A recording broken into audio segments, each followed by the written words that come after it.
Broadcasting live from the Subaru of Gwinnett Studios in Atlanta, it's time for Gwinnett Business Radio, spotlighting business leaders in our area. Gwinnett Business Radio is brought to you by Farratech. Farratech, great people, remarkable service. Yes, it's time for Gwinnett Business Radio, although I'm not sure if we're ready. Mike Salmon alongside Stephen Julian. How you doing, Stephen? I'm doing great, but not as good as the deep, sultry tones of Mike Salmon this morning. Man, this pollen is just killing us. Not just me and you, but our guests as well. We will battle on, won't we? Typically, I don't like rain because it always kind of messes up your outdoor plans. I've been wanting rain like for a week now. It's like we need a good, hard thunderstorm. Absolutely. And one thing Atlanta and Gwinnett and Georgia is known for is the insane pollen counts this time of year, correct? Oh, absolutely. Almost like we stand out with it. Speaking of standing out, Speed Pro Imaging in Marietta helps businesses stand out. I was wondering where you were going with that. By providing high-quality large graphics. If you can imagine it, they can make it. As the industry leader for large-scale printing, they deliver impactful images that share a message, attract attention, and reinforce your brand. To find out more, visit speedpromarietta.com. You got an airplane to catch or something? I just wanted to try my fast-reading voice today. All right. Appreciate that very much. Let's tell you who's in the studio to your left and right, Stephen. Apparently, they don't want to be anywhere near me because they're all sitting on that end of the table by you. Well, they're very wise people. Yes. That's why they're here. You've got that attraction about you. But joining us from Credo Financial Services is Dan Lucas, and from the Lopez firm, Brenda Lopez, an attorney, is with us today. So let's start with Dan Lucas, Credo Financial Services. Good morning, Dan. Morning. How you doing? Doing okay, considering all this little pollen. Little sniffly. Yeah, we'll try to manage. Talk about Credo Financial Services. Just give us the broad overview of what your company does, and talk about the Credo way and why that's important. Sure. So we're a firm of certified public accountants and chief financial officers, about half and half. And we primarily work with either business owners or people that just hate paying taxes, basically. We're very passionate about trying to keep people's money in their pockets instead of in the government coffers. So that's our big thing. And we work with business owners to make sure that they pay as little as possible, that they manage their cash. We really focus just to make sure they can sleep at night and not wondering about where their money's going.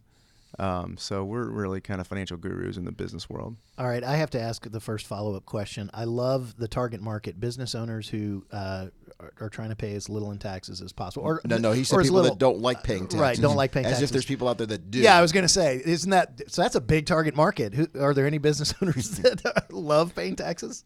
Not really, and that's why I chose it. Yeah, exactly. Yeah, that's a good target market. It's kind of like finding men that like to eat. Not too hard. I'm in that group. Yeah. Absolutely. Tell us about you and your background. How long have you been in the financial services industry? Yeah, well, actually, I grew up in Chicago. I used to have really, really bad allergies there, if you believe it or not. But I'm totally clear here by some act of God. That makes no sense whatsoever. It makes no sense. I mean, I was miserable up there. Well, the snow didn't help either. But the fresh air coming off the lake just caused all kinds of problems. Yeah, for when and it's the pollen down here, you just love it. Maybe you were allergic to snow, and that's why it all went away. I think that could be true. Yeah. Well, I definitely get cold now when it's 60 here, so I'm definitely in Atlanta now. Nice. I moved here in '99, but I majored in accounting in college and really didn't really know what I wanted to do. I got my CPA. Right out of school, went to work for Arthur Andersen up in Chicago, and was a lot more interested in the future than the past. And so quickly went into work for different companies and ended up as a CFO of a marketing firm, and started doing more fractional CFO work and tax work, that type of thing. And worked on my own for a while, but then really just wanted to kind of spread out the help that I was doing, and formed a firm and started training other people and whatnot. So now we're really kind of on mission to help business owners. Speaking of the mission, why don't you focus on something Mike asked at the very beginning? What is the Credo way? Yeah, so the Credo way is a list of 10 rules that we live by, sort of like the 10 commandments of how we do things. And a lot of it was just trying to be clear about what our identity was and who we are. And any business, I would recommend go through that process. I mean, if you don't know who you are and what you're doing and why you're doing it, it's going to be hard to get up in the morning. And you definitely want your employees to know that as well and communicate that often. But, we're just a different type of firm in that, we've noticed that, the millionaire next door type guy a lot of times wears jeans. They don't even have slacks. The richest guy is always dressed down the most for some reason. And I think a lot of us at the firm have some corporate background, used to have to wear a suit and tie. We're kind of in that, CPA, I don't know, I guess, everybody just thought we were kind of button-up shirt and all that stuff. And we're just more about results. We're more about getting the job done. And that's just our culture. So, one of the things we say is we don't believe that you have to wear a tie to be serious about money. I do wear ties on occasion. That doesn't mean I'm anti-tie. But we're just a little bit more laid back than other firms. Anti-tie, how dare you? Mm-hmm. So no, just kidding. So when we walk in your office, you don't have the big ivory towers or anything like that, because it is about results. And of course, as a business owner, that's what you want. As far as entrepreneurs and business owners, when it comes to taxes, what are some of the more common mistakes that you see out there? Common mistakes for business owners. Other than not paying taxes, which Yep. you probably don't recommend. Yep. I would say that a lot of business owners are do-it-yourselfers. I mean, that's one thing. Really, good tax planning goes from a year-to-year type schedule. And so you really have to be in line with your CPA. So he knows exactly what's going on between 2015, 2016, 2017, because, the way the tax system is set up is there's higher brackets for higher income levels, and it's all set up on an annual basis. So January 1st to December 31st is a cutoff. Well, that gives us some advantages in that we can plan year to year. So I'm looking at, I want you to pay as little tax as possible for the period 2016 to 2020, not just this year. So I'm really kind of doing both short-term and long-term planning, depending on what kind of cash you have, et cetera, et cetera. But I think, a lot of business owners, they think that it is what it is, and that's just not true at all. I mean, it is not, it is what it is. There's a lot of deductions, a lot of planning that can go into lowering your income tax. There are loopholes, and for some reason loopholes get this dirty connotation to them, but they're in the law. So, I mean, they're there for your advantage. So, loophole has a negative connotation, but it's a fact of actually knowing the law and using the law to your advantage. I guess it's the hatred of the top 1% or whatever, but I don't know. So be the top 0.5%, pay less tax, But really it's just going into planning. And one of the things that really irritated me when I was doing a lot of fractional CFO work was you would do CFO work for a business owner, and taxes was just not looked at. People would be looking at, oh, we can save money on rent, and we can save money on insurance, and we can save money on this. It's like, yeah, but what about that $400,000 tax bill? Like, you're not looking at that? Oh, that's the CPA. Well, you know what, man? I mean, I'm a CPA, but a lot of them are just prepping taxes. I mean, they're not really doing good planning. And so as a CFO, I really needed to get involved in taxes. And so that's what we really do. So let me focus on that, because when you started the interview and said that you're about half CPA and half CFO, is that unique among CPA firms? Yeah, very much so. Very much so. And I think, I guess I'm a little bit of a disruptor. I mean, I saw in the market that CFOs were really missing the boat on things, and CPAs were really missing the boat on things, and that it really all acts together, and that CFO function really needs to be with the CPA function. It's sort of a house divided. Have you ever seen those license plates that say house divided? I actually need to get one of those that has CFO. Yeah. Because I want to create some competition in there where the CPAs and the CFOs are kind of fighting each other. And is it because they're on two different islands? They think I've got to protect my island, and that guy, all he's going to do is disrupt my island. But when they start working together, like in your firm, as they talk to each other, mm-hmm. there can be synergies. And do you have a good story, a good example of a way that you combine CFO and CPA through your firm for a client and they saw tremendous results? Oh, absolutely. I mean, when the CFO goes into the business, we really want to understand what's going on with your business. I mean, if you have a headache, I can give you an aspirin, but you might have something really bad going on in your head. So we got to figure out what's going on. It could be a tumor or something like that. So, we really want to understand what your business is, what your goals are, what's going on. You may not need a CFO. I mean, as a CFO, you might not need cost cutting. You might have a problem with employees. You might have a sales problem, a marketing problem. So we really want to understand what the problem is so that what we're doing is actual value to you. But anytime we get into the taxes, we have to bring in the CPAs. Absolutely, the CPA aspect of it.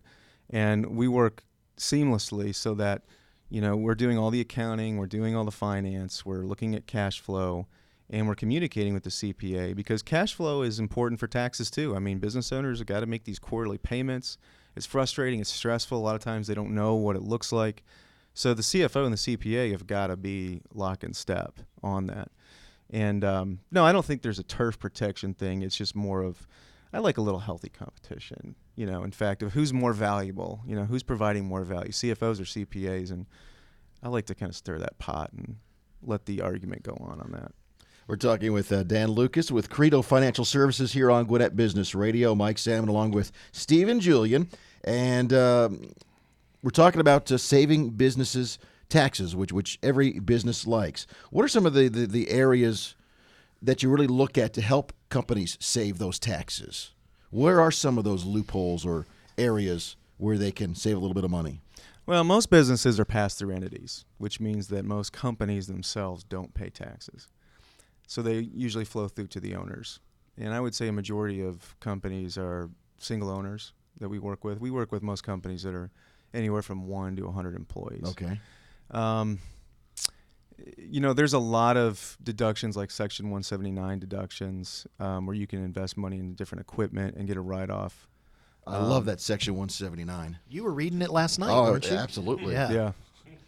And you can get a nice new car out of that sometimes too, right? If you ever have trouble falling asleep at night, just read Section 179. It'll put you right out like that. Yeah.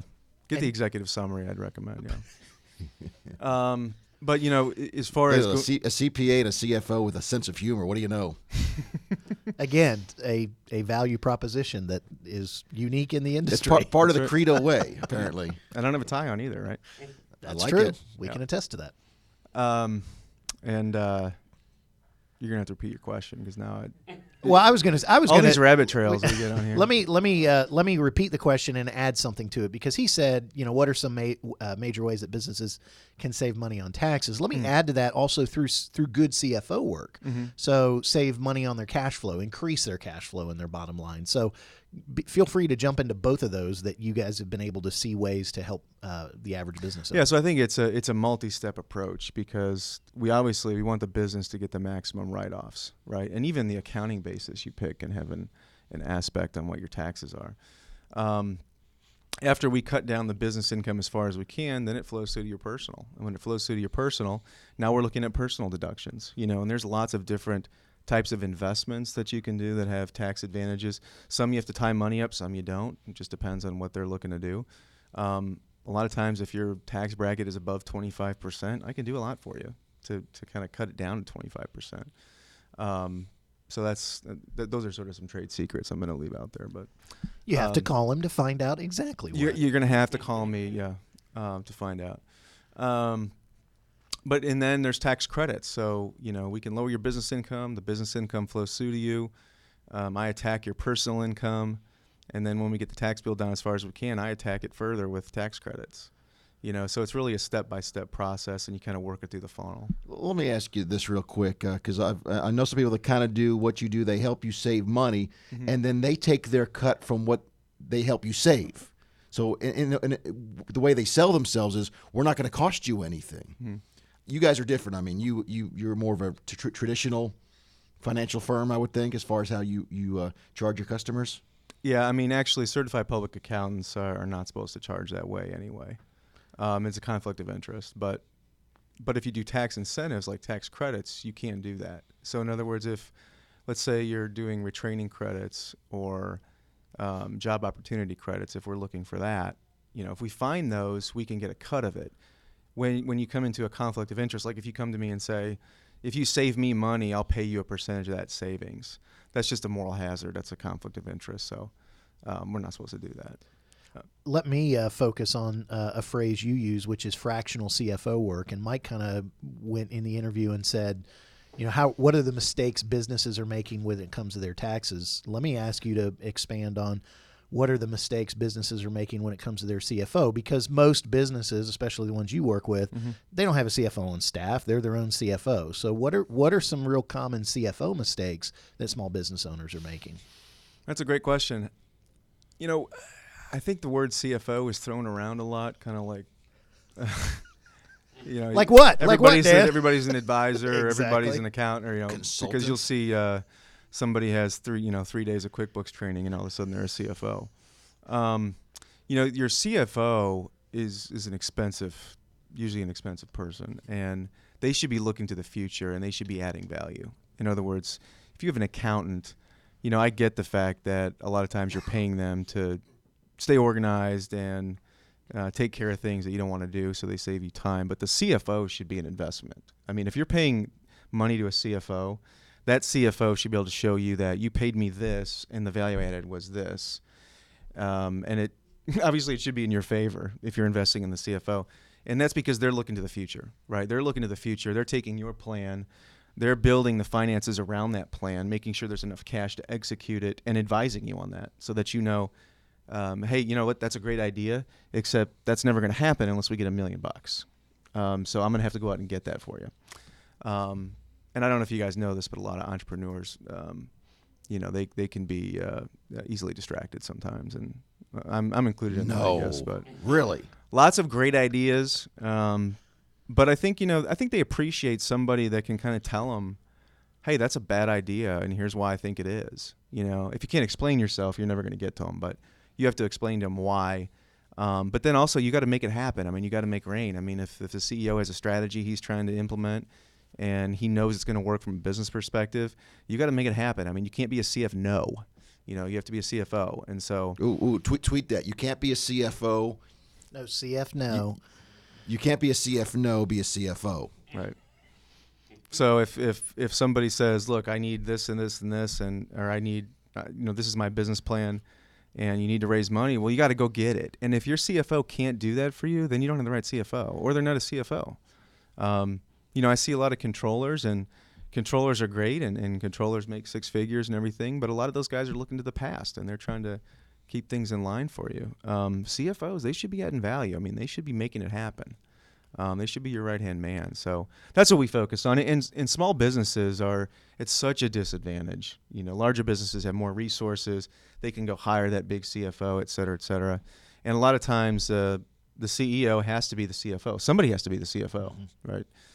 And so hiring a fractional firm like us, we do 5-10 hours a week, even less sometimes, but I can pack a lot of advice into an hour, for somebody to give them guidance. Because you can streamline it because you've done it for so long. Yeah. And we've all outsourced. I mean, we don't have, you might have a cleaning service come in, but that doesn't mean you hire a maid as a full-time employee, right? So, I mean, it makes sense to outsource every once in a while. Boy, you use the term disruptor, and if it hasn't first of all, again, Mike, here, I wish we had people who were passionate about what they do.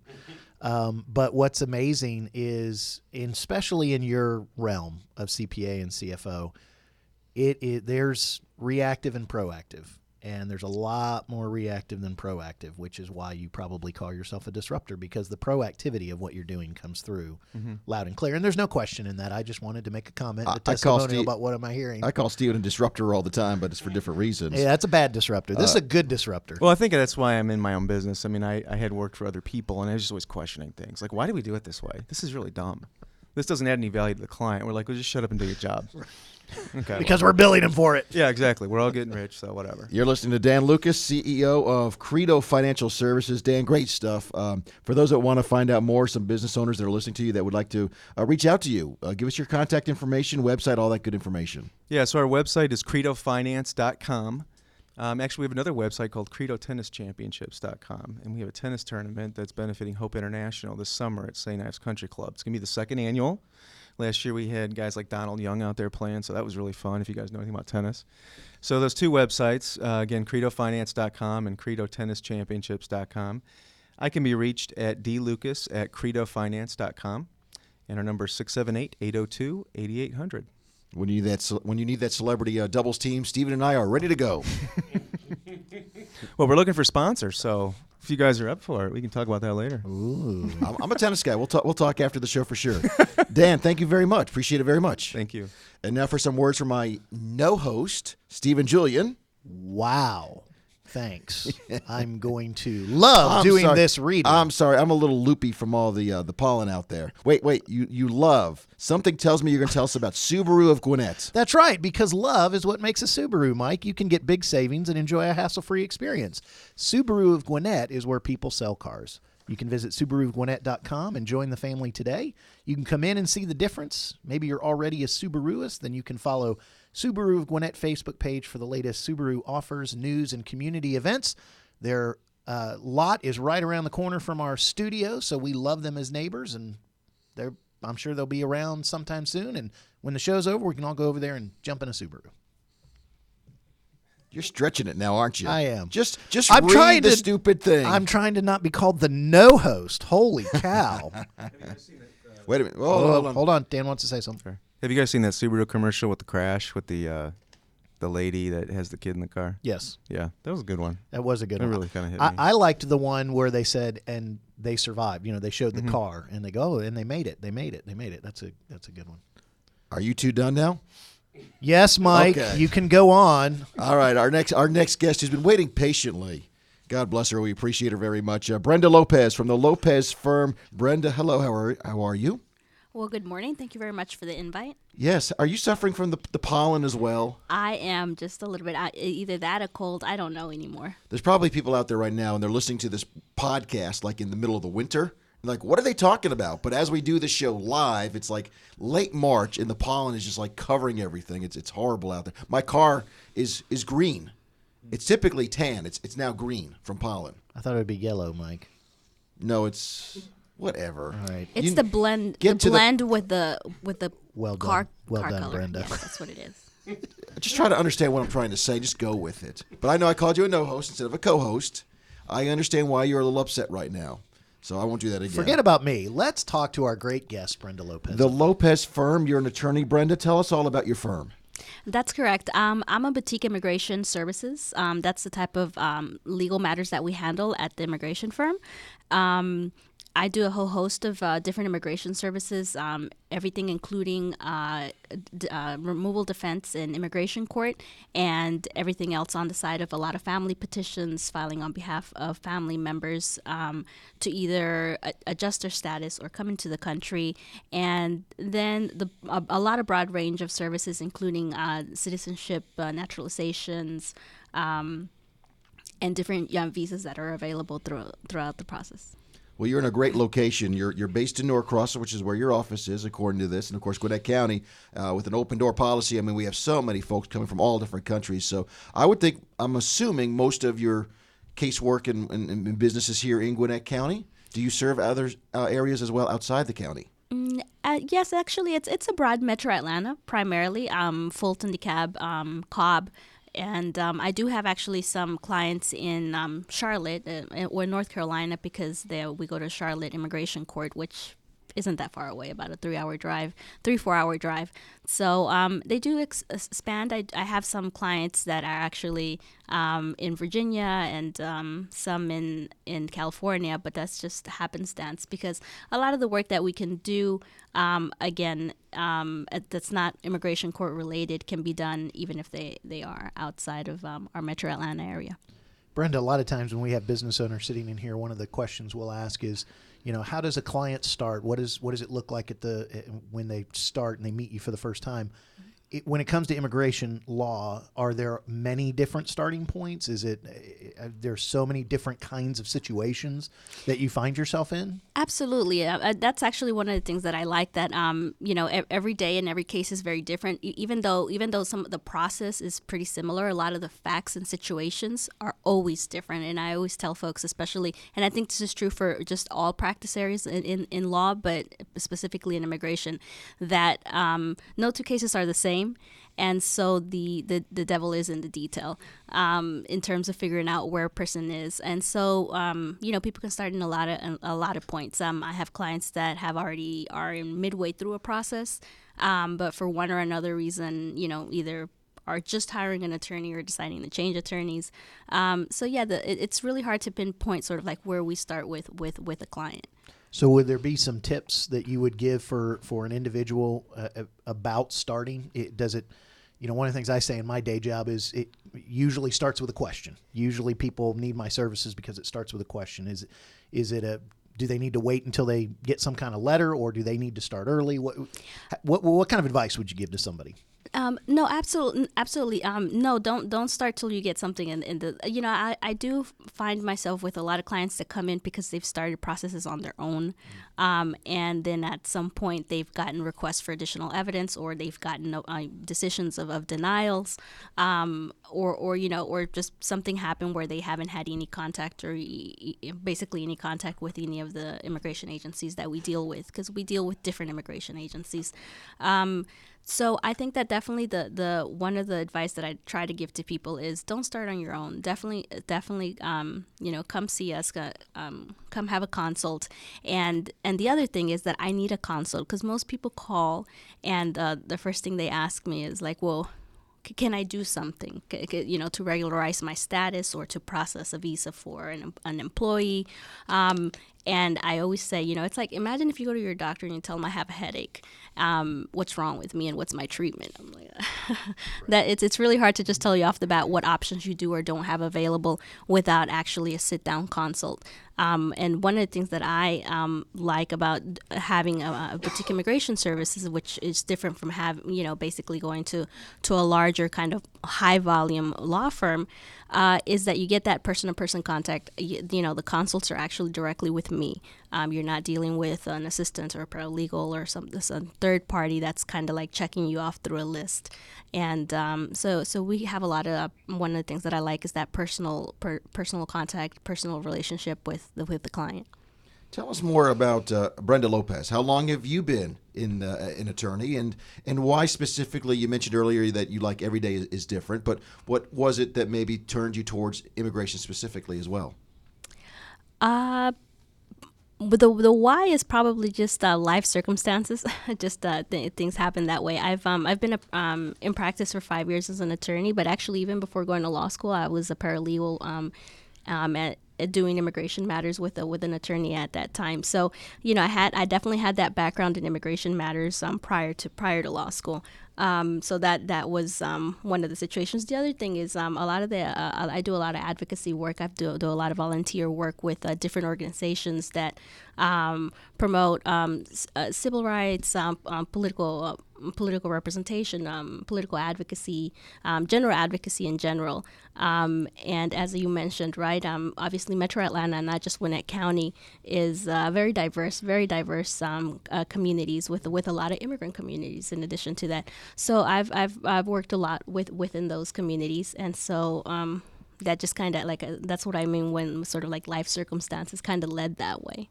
And you mentioned how diverse Gwinnett County is, and there's so many folks coming to the county. I mean, Gwinnett County continues to be one of the fastest growing counties in the country. Are there enough immigration attorneys here to handle the load? I think in Atlanta we are getting to a point where, I think that about 5 to 10 years ago there definitely was a larger need, but we're getting to that point with something that Dan, right? Something that Dan mentioned also that we think about also in the immigration services side is that every attorney, because they saw the sort of the market available for immigration service, just one day was doing workers' comp and then the next day it's like I'm an immigration attorney without, or you read a book and then you think you're an immigration attorney. So I think that we've had that similar experience for immigration services in the legal world, where there's a lot of heavy marketing to those services where the firm really hasn't specialized in that area. And I would think, we're talking with Brenda Lopez with the Lopez firm here on Gwinnett Business Radio. I would think with what's been happening in the world over the last several years, it's not as simple as it once was to do all the paperwork and everything. More to the reason why someone should hire someone like you, because you've probably just in the 5 years that you've been an attorney seen the process get more complicated and a lot more work because of everything going on around us. Absolutely. There's always a lot of changes. So with immigration matters, the one unique part of it is that you have both federal changes, whether it be in legislation and actual laws, or whether in policies of how the agencies administer their different programs, and then obviously you have state changes, state laws in our state, not necessarily very progressive or inclusive, but nonetheless, is where we live and we have to deal with what happens in our state. And then, of course, there's actually changes even at the local levels at our immigration court. Our immigration court in Atlanta has a whole different culture and process and procedures from the court itself than the Charlotte immigration court. despite the fact that it should be the same law, but actually the process goes really different. Obviously, the personalities of the judges are very different between our Atlanta and our Charlotte courts, and that's true of most courts throughout the country. And same thing with our field offices, right? We have very different personalities as a whole, or cultures as a whole between different cities. So you're actually dealing with all of those, like I said, from the local office standpoint, or from the local court standpoint, to the state laws, to the federal laws and policies that are changing. So, again, that's not only is every client different. Sometimes it feels like every day going to a local office or immigration court is different as well. It's some new process or some new procedure. In talking with Dan, we were focusing on the tax code, and there's plenty of evidence of how big the tax code is and how many thousands of pages it is and all the changes every year. Sounds like immigration law and immigration rules, those are constantly changing too, and you might stand up and go, hey, it's pretty big, and again, that speaks to don't try to do it yourself. Right, and that's very similar in the sense, especially with the tax code, where a lot of the process is very administrative, and a lot of process where people say, it's like you can do it on your own, and maybe for some really basic filings, whether it's tax or immigration matters, that may be the case, but it gets to a point that depending on the facts and the complexity of your case, that really that's just not the best way to go, and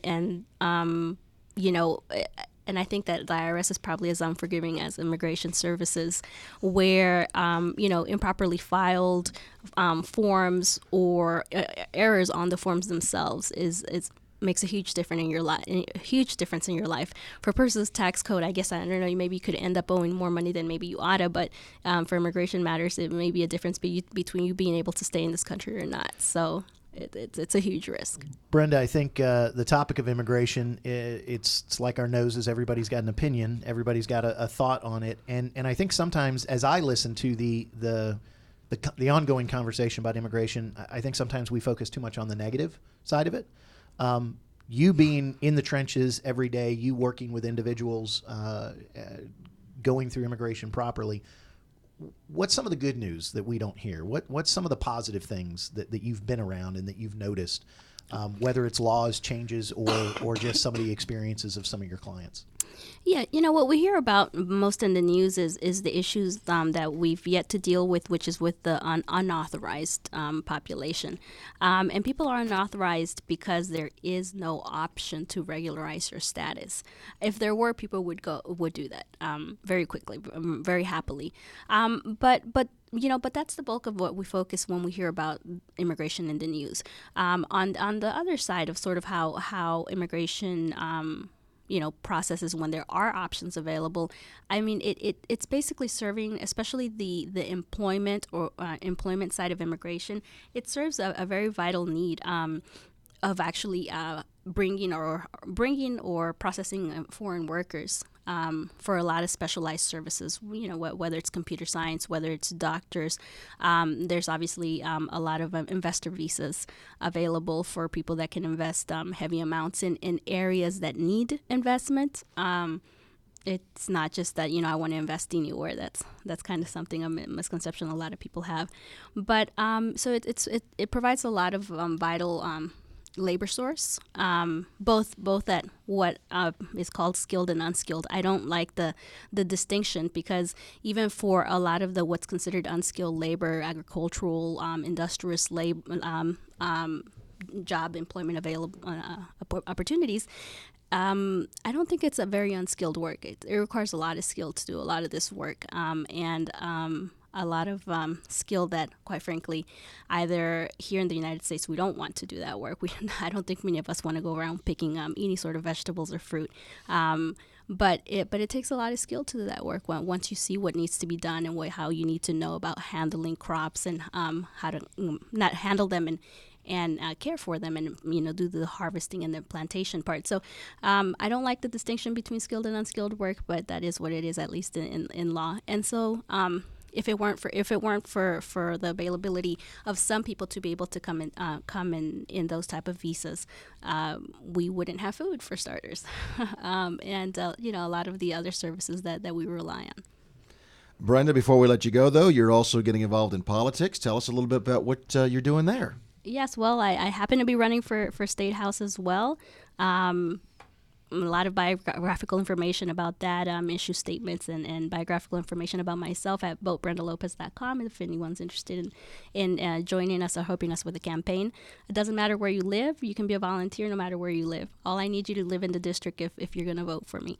But yeah, I think that just sort of goes hand in hand with a lot of the work that I do and that I've done, both not just career-wise, but also, as I mentioned before, in just my personal advocacy, volunteer work that I do.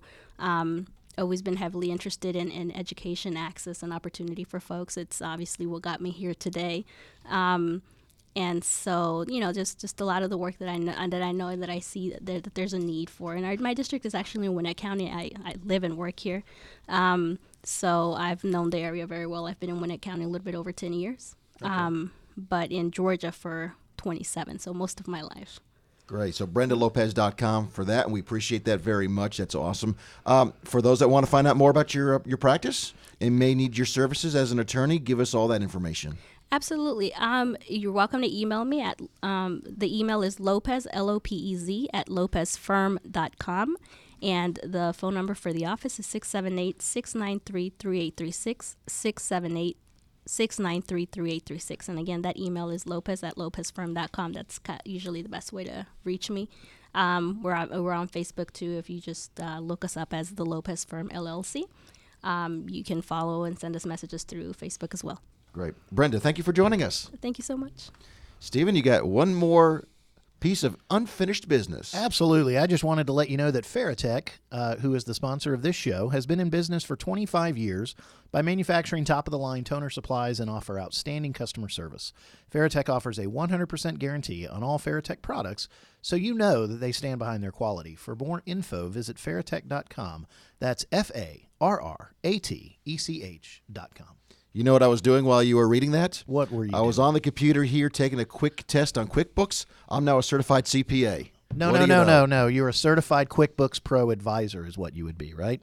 But I could be a CPA now, You're right? a CFO. You're CFO. No, I'm that's a what it CFO. was. If you're going to make the connection, you got to remember which of the C acronyms he used. It's all alphabet soup to me. It all runs together. You know what I'm saying? Right? What was that, Brenda? CPAs require a test of sorts, Right. at least some credentials. And I watched Perry Mason over my lunches in college, so I'm an attorney. That's right. Or you just play one on TV. You play one on the radio. I can play one on the radio. Right. All right, we want to thank our guest, Brenda Lopez with the Lopez Firm, and Dan Lucas with Credo Financial Services for joining us and putting up with the tomfoolery today. A quick reminder that you can enjoy this program from the Subaru of Gwinnett Studios or any of our other Gwinnett Business Radio shows anytime, day or night, by visiting GwinnettBusinessRadioX.com. You can download the shows on iTunes. You can follow us on Twitter and like us on Facebook. Please do that. In fact, after the show, Dan and Brenda, we need you to like us on Facebook and follow us on Twitter. And also, you can go to our YouTube channel that we have, and you can watch all these wonderful programs. It's Business Radio X Gwinnett Studio. For any parting words, Stephen, before we say our goodbyes? Apparently, Tom and I are going out to lunch. Tomfoolery. So. Oh, congratulations! Thanks. Yeah, can I come? Well, it's a no-host lunch, so I don't know. You're the yes host. No, so no. Mike's the yes host. There we go. All right, for Stephen, I believe, and our producers Trey and Z, I'm Mike Salmon, and we shall see you next time right here on Gwinnett Business Radio.